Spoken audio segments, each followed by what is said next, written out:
Mga bossing, GA13 muna tayo.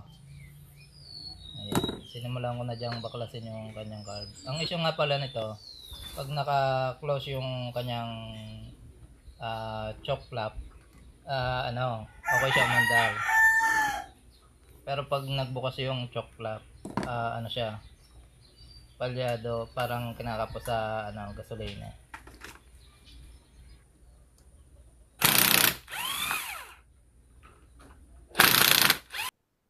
Yan, nabaklas na natin.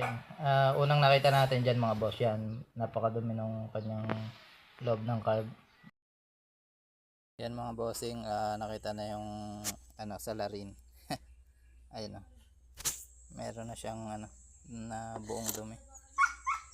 Kaya pag nakasara to, pag nakasara yan, okay yung andar niya, okay yung takbo niya. Pero pag nagbukas, palyado, parang kinakapos kasi kukunti na yung mas marami yung hangin na nahihigop ng carb kaysa sa gasolina. Hindi na sila nagma-match. Kaya pagka nakasarado, medyo okay. Pag nagbukas, kinakapos yung kinakapos sa gas. Ayan.